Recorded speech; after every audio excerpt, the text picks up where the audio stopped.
کہ دیدار الہی جو لوگ طریقت سے وابستہ ہیں اور دیدار الہی کے متلاشی ہیں، تو احادیث کریمین میں اور آپ لوگوں نے مختلف کتب میں پڑھا ہوگا کہ جب تک بندہ مر نہیں جاتا تب تک دیدار الہی یا اللہ تعالیٰ کو نہیں دیکھ سکتا۔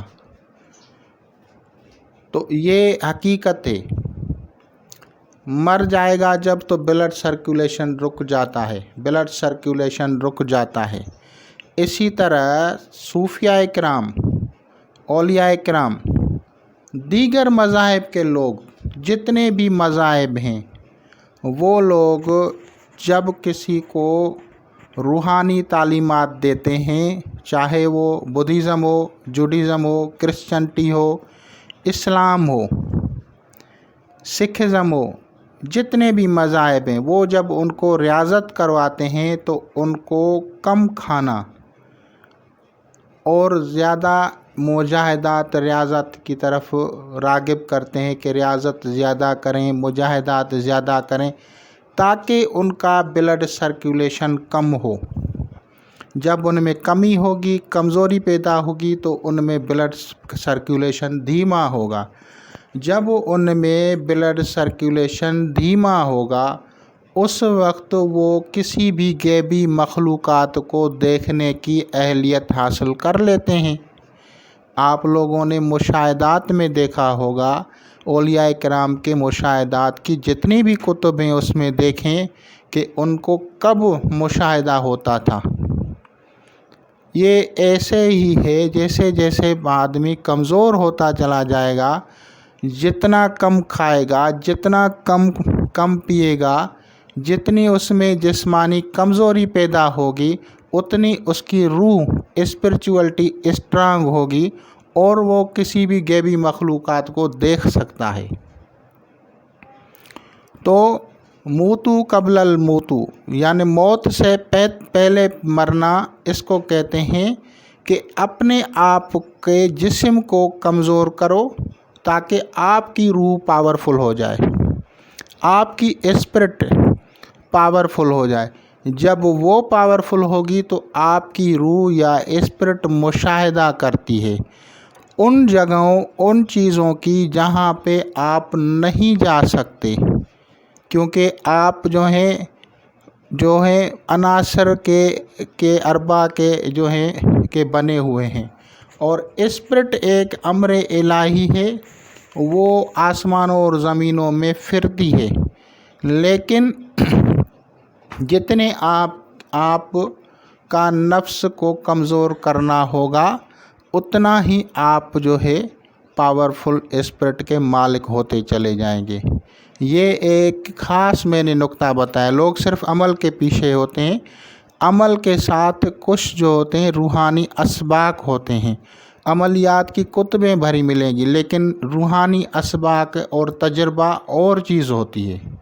تو اب میں نے آپ لوگوں کو بتایا کہ روزہ کے ساتھ، کیونکہ میرا ٹاپک ہے روزہ یا صوم کے ساتھ جادو کا علاج کیسے کیا جائے، تو احادیث نبی صلی اللہ علیہ وسلم میں ہے، اجوا کے کھانے سے جادو باطل ہو جاتا ہے۔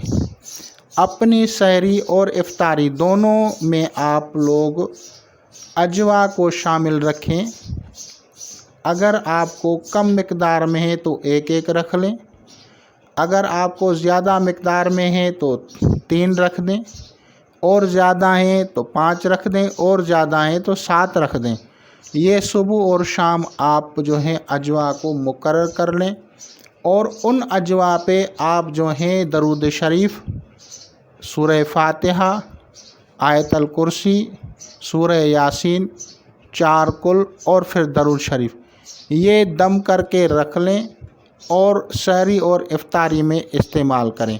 ہر مرتبہ روزانہ نئی مرتبہ پڑھنا ہے۔ ایک نہیں ہے کہ آپ نے ایک کلو لے لی اور اس پہ ایک ہی مرتبہ پڑھا، پورا مہینہ استعمال کیا، وہ بھی فائدہ کرے گا، لیکن بہتر یہی ہے کہ روزانہ اس کے اوپر صبح اور شام ان 7 کھجور پہ اس طرح سے دم کریں اور پھر ان کو تناول کریں۔ ان کی گٹلیاں رکھ لیں، اپنے پاس پیس کر رکھ لیں صاف کر کے، وہ بھی جو ہے امراض قلب کے لیے لاجواب ہیں۔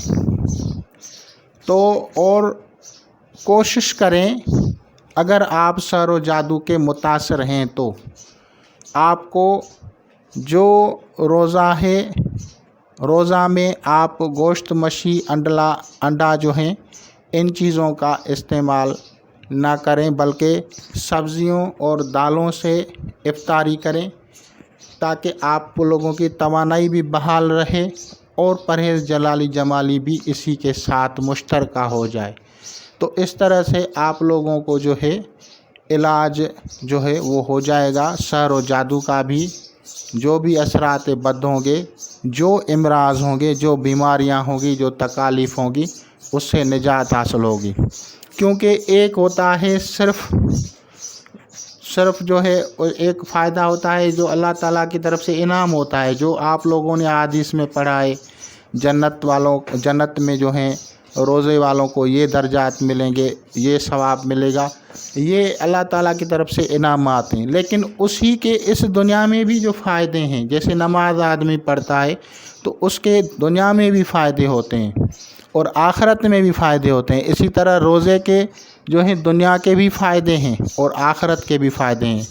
تو اس کو اگر آپ کنٹینیو کرتے ہیں رمضان مبارک میں تو آپ لوگ دعائیں دیں گے مجھے۔ میں نے آپ لوگوں کو ایک ایسی چیز کے بارے میں آئیڈینٹیفائی کیا ہے کہ آپ لوگ کہیں اور جانے کی ضرورت کیا ہے ان لوگوں کے پاس جن کے پاس کچھ ہے ہی نہیں، اور یہ آپ لوگوں کو اسلام بتا رہا ہے کہ آپ روزہ رکھیں اور روزے سے اپنی صحت کو بھی ٹھیک کریں، آپ کے اپنے روحانی جو ہے درجات کو بھی بلند کریں، اور قرآن مجید فرقان حمید کی آپ کی روزانہ تلاوت بھی ہوتی رہے گی۔ تو اس کے کرنے سے آپ لوگوں کو فائدہ ہی فائدہ ہے۔ تو انشاءاللہ تعالی العزیز آپ لوگ اس سے استفادہ کریں گے۔ خدا حافظ۔